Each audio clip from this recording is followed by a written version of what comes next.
Hello everyone, this is your unit 3 psychology class 12। आज हम पढ़ेंगे लेजारस की स्ट्रेस रिलेटेड थ्योरी। वो पढ़ने से पहले ये स्टेटमेंट देखिए क्या है। Stress is a dynamic mental और कोग्निटिव स्टेट। मींस जब भी आपकी लाइफ में कोई भी स्ट्रेस आता है तो आपकी मेंटल और कोग्निटिव स्टेट जो है वो उस स्ट्रेस के साथ डील करने में आपकी हेल्प करती है। ऐसा कहा जाता है कि अगर आप कॉग्निटिवली या मेंटली स्ट्रोंग है तो आप जल्द से जल्द उस स्ट्रेस से बाहर आ जाएंगे। If you are weak in mental and cognitive state तो आपको उस स्ट्रेस से बाहर आने में टाइम लग सकता है।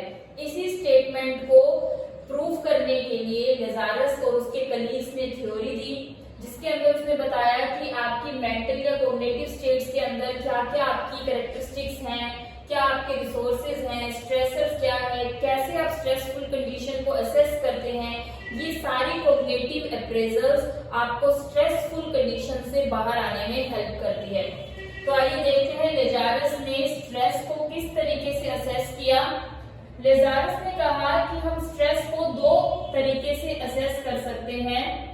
इसी असेसमेंट को हम एक और नाम से जानते हैं अप्रेजल। तो इन दोनों का एक ही मतलब है, किसी भी चीज का मूल्यांकन करना, असेस करना। तो उसने बोला कि हम स्ट्रेसफुल कंडीशन को दो तरीके से असेस कर सकते हैं, प्राइमरी असेसमेंट और सेकेंडरी असेसमेंट। प्राइमरी असेसमेंट के अंदर देखिए क्या होता है, जैसे ही आप मान लो एक नॉर्मल लाइफ स्पेंड कर रहे हैं, उस नॉर्मल लाइफ के अंदर अगर आपके इन्वायरमेंट में एक हल्का सा भी चेंज आता है, मीन्स आपकी लाइफ किसी वजह से डिस्टर्ब हो जाती है, मान लो कि कोई फ्लड आ गई, कोई सुनामी आ गई, कोई अर्थक्वेक आ गया, कोई एक्सीडेंट हो गया, फैमिली में किसी की डेथ हो गई, तो ये सब इन्वायरमेंट के पार्ट है। जब उस इन्वायरमेंट में चेंज आता है तो उस चेंज का एक पर्सन प्राइमरी तरीके से असेसमेंट करता है।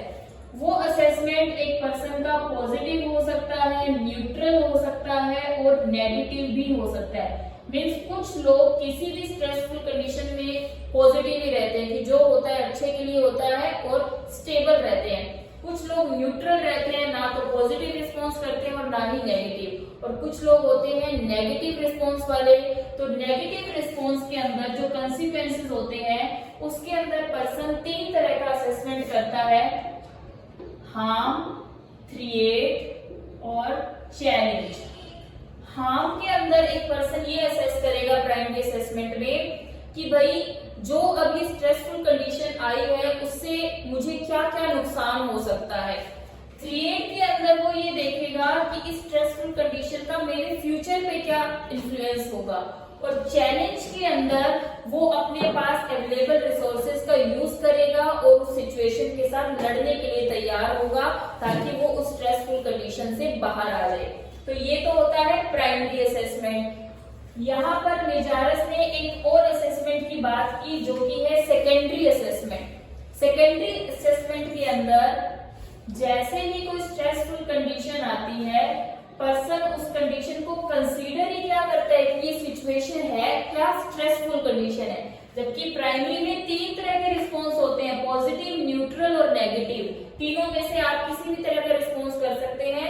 लेकिन सेकेंडरी असेसमेंट में आपकी लाइफ में अगर चेंज आ रहा है तो आप उसको स्ट्रेसफुल ही कंसीडर करते हो और अपने पास अवेलेबल रिसोर्सेज का यूज करके उस स्ट्रेसफुल कंडीशन से कोप करना चाहते हो, मतलब कि बचना चाहते हो, बाहर आना चाहते हो।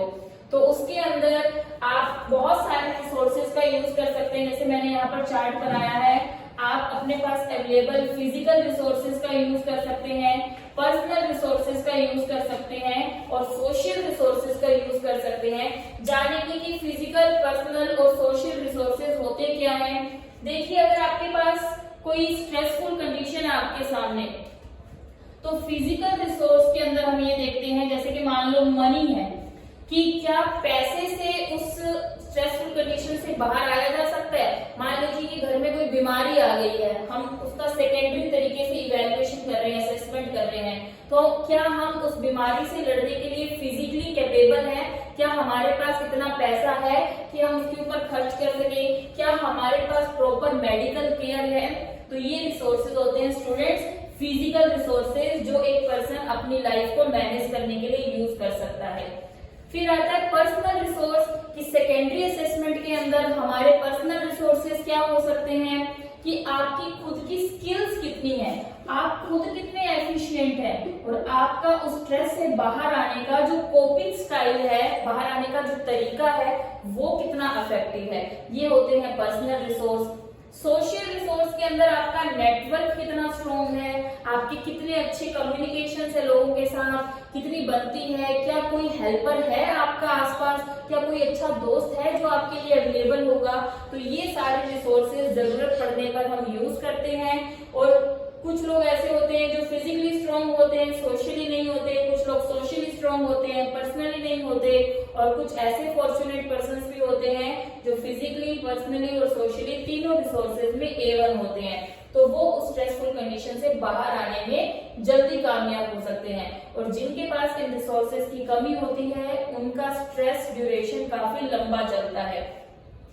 और इस थ्योरी में हमें लेजारस ने बताया कि कई तरह के ऐसे स्ट्रेसर्स होते हैं जो आपको रिस्पॉन्स करने के लिए तैयार करते हैं। जो हमारी प्रीवियस वीडियो थी उसमें मैंने आपको बताया था कि स्ट्रेसर्स होते क्या है। स्ट्रेसर्स इवेंट्स होते हैं जो आपकी बॉडी को रिस्पॉन्स करने के लिए प्रिपेयर करते हैं। अब यहाँ पर स्ट्रेसर्स के टाइप भी बताए हैं और डिमेंशंस भी बताए हैं। तो देखो, लेजारस ने कहा कि कई बार इन्वायरमेंट के अंदर ऐसी कंडीशन आ जाती है जैसे सुनामी आ जाना, फ्लड आ जाना, तो ये इन्वायरमेंटल टाइप्स है स्ट्रेसर्स के जो आपकी लाइफ में स्ट्रेस क्रिएट करते हैं।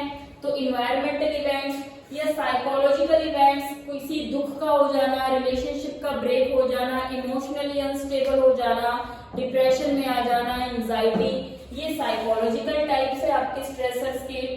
सोशल, आपकी इमेज डाउन हो रही है, सेल्फ एस्टीम नहीं हो, लोग आपके साथ है, कम्युनिकेशन जीरो है, फ्रेंडली नहीं हो, एक्सट्रोवर्ट नहीं बन पा रहे हो, तो ये सोशल स्ट्रेसर्स होते हैं। तो ये अलग अलग टाइप्स है स्ट्रेसर्स के जो आपको रिस्पॉन्स करने के लिए रेडी करते हैं। तो लेजारस ने अपनी इस थ्योरी में बताया कि हमें ये भी देखना होता है कि आपका स्ट्रेसर किस टाइप का है, मतलब स्ट्रेस क्रिएट कहाँ से हो रहा है। उसके बाद ये जो स्ट्रेसर्स होते हैं इनकी डिमेंशंस भी अलग अलग होते हैं। कई बार ये देखा जाता है कि जो स्ट्रेसर है, जो इवेंट है, उसकी इंटेंसिटी बहुत गंभीर होती है, मतलब इंटेंस बहुत होता है, तो आपका रिस्पॉन्स भी उतना इंटेंस होगा। मीन्स कोई बहुत बड़ी ट्रेजेडी हो गई तो आप उतने ही ज्यादा दुख में आ जाएंगे, उतना ही ज्यादा स्ट्रेस फील करेंगे, या फिर कोई हल्की फुल्की प्रॉब्लम है तो उसकी इंटेंसिटी कम है। तो हाई लेवल इंटेंसिटी वाले स्ट्रेसर्स के लिए आपका रिस्पॉन्स भी हाई लेवल का होता है।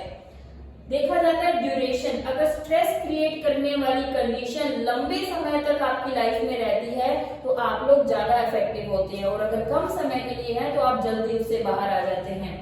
कॉम्प्लेक्सिटी, ये देखा जाता है कि आपका जो स्ट्रेसर है वो कितना कॉम्प्लेक्स है या कितना इजी गोइंग है, कि कितनी जल्दी आप उससे बाहर आ पा रहे हैं या उससे बाहर आना बहुत ज्यादा कॉम्प्लेक्स फील हो रहा है कि आपको समझ ही नहीं आ रहा कि मैं इससे बाहर कैसे आऊं।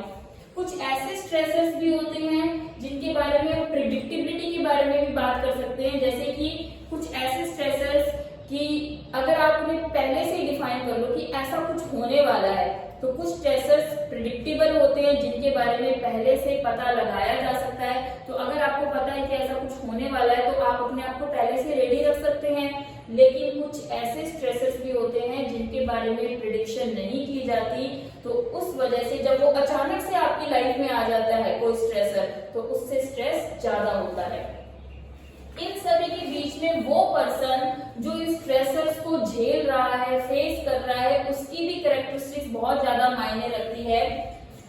इसमें 3 तरह के कैरेक्टरिस्टिक्स की बात हुई है, फिजियोलॉजिकल कैरेक्टरिस्टिक्स, साइकोलॉजिकल और कल्चरल कैरेक्टरिस्टिक्स। फिजियोलॉजिकल कैरेक्टरिस्टिक्स में ये देखा जाता है कि आप कितने कॉन्स्टिट्यूशनल हैं, मींस हर चीज को तरीके से सॉल्व कर रहे हैं या उसके लिए कोई गलत रास्ता यूज कर रहे हैं। आपके अंदर वल्नरेबिलिटी कितनी है, मींस आप अपने आप को कितना अनसेफ फील कर रहे हैं। तो ये सारे आपकी फिजियोलॉजिकल कैरेक्टरिस्टिक्स होती है। फिजियोलॉजिकली आप जितना स्ट्रॉन्ग होंगे आप उतनी जल्दी स्ट्रेस से बाहर आ जाएंगे। साइकोलॉजिकल कैरेक्टरिस्टिक्स में कई बार ये देखा जाता है कि एक पर्सन जैसे ही स्ट्रेस को फील करता है उसका टेम्परामेंट बहुत हाई हो जाता है, बहुत ज्यादा वो एग्रेसिव हो जाता है, और गुस्से के अंदर कभी भी हम सही काम नहीं कर पाते हैं। तो हमें हमारे टेम्परामेंट को कंट्रोल करके रखना चाहिए।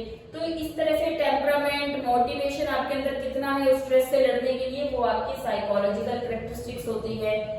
कल्चरल कैरेक्टरिस्टिक्स में आपके आसपास का कल्चर कैसा है, क्या कोई आपके साथ खड़ा है, आपका कल्चरल फेस कैसा है, आप कितना स्ट्रॉन्ग फील कर रहे हैं, मीन्स आपकी एक्सपेक्टेशंस क्या है, क्या आप अपनी expectations according to culture complete कर पा रहे हैं। तो ये सारी आपकी कैरेक्टरिस्टिक्स होती हैं। तो ये भी मायने रखती है कि आपके फीचर्स कैसे हैं, ट्रेट्स कैसे हैं, वो भी आपको स्ट्रेसफुल कंडीशन से लड़ने के लिए तैयार करते हैं। और जो एक पर्सन स्ट्रेस का असेसमेंट करता है वो भी 4 तरीके से कर सकता है, कॉग्निटिव, फिजियोलॉजिकल, बिहेवियरल और इमोशनल।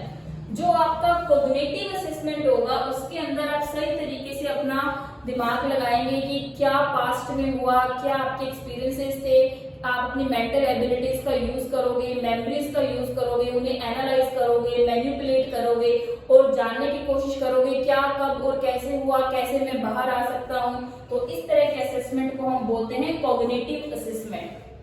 फिजियोलॉजिकल असेसमेंट के अंदर ये देखा जाता है कि जैसे ही कोई स्ट्रेसफुल कंडीशन आपके सामने आती है तो आपके ब्रेन का हाइपोथैलेमस जो पार्ट होता है वो एक्टिव हो जाता है और वो 2 पाथवे के अंदर काम करता है।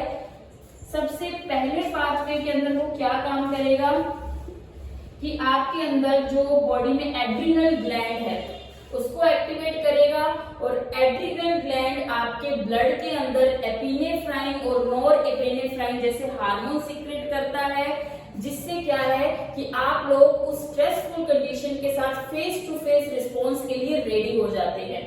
और दूसरा पाथवे क्या होता है कि ये आपकी बॉडी के अंदर पिट्यूटरी ग्लैंड को एक्टिव करता है, पिट्यूटरी ग्लैंड। और ये क्या करता है, पिट्यूटरी ग्लैंड आपके ब्लड के अंदर कोर्टिसोल हार्मोन को सीक्रेट करता है, जिससे आपकी बॉडी को एनर्जी मिलती है और आप उस स्ट्रेसफुल कंडीशन से लड़ने के लिए एनर्जेटिक फील करते हैं।